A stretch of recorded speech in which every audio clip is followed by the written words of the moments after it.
harassed while standing up for myself. Now I'm terrified to walk home alone, and the trauma won't let me move on. Something happened the day before yesterday that shook me to my core. I was returning home after an incredibly tiring day. I hadn't slept more than 4 hours a night for a week, and I was completely drained, physically, mentally, emotionally. As I stood at the roadside, waiting to cross, I noticed a wine shop nearby. 2 men on a bike were about to leave, but then one of them noticed me. I'll never forget what he said. "Hey, Chutdegi?" My body froze, disgust and anger rushing through me all at once. I shot back, yelling, "I will slap you so hard that your face shape will change." They sped off as soon as I said that, but their words stayed with me.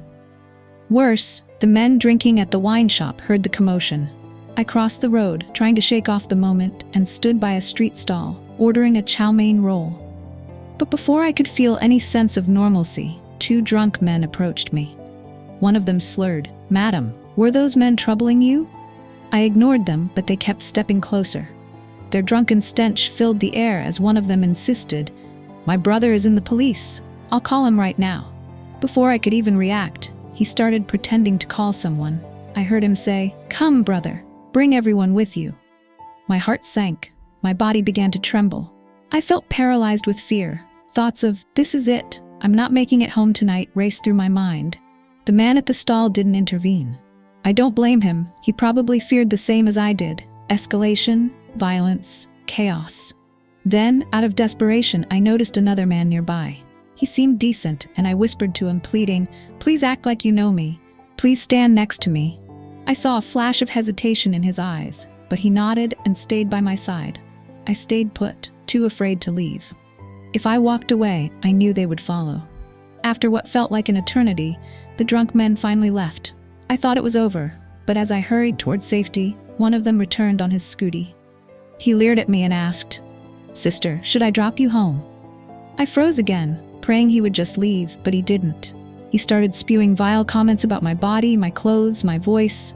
"Men can't stop staring at a pretty woman like you. Scold me like you did those guys. Let me hear that beautiful voice of yours." I didn't know what to do. My mind raced. My heart pounded. I kept walking, silently willing myself not to cry. When I finally reached my society gate, the sight of the guards was the only thing that made him leave. I wish I could say this was the first time something like this happened. But it wasn't. Gurgaon has always been like this for me, a place where I have to constantly look over my shoulder. I've dealt with harassment before, and I always told myself I was brave, independent, and strong. But this time, something broke inside me. I tried to move on, to tell myself it was just another incident to forget. But the fear won't go away. Yesterday, when I had to return home again, I couldn't bring myself to walk.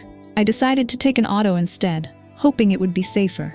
But I still asked the driver to take a longer route, terrified of crossing paths with those men again. My mind was overrun with what-ifs. What if they find me? What if this happens again? I've always thought of myself as strong, someone who could handle anything. But now, I don't know. This fear is consuming me, and I don't know how to stop it.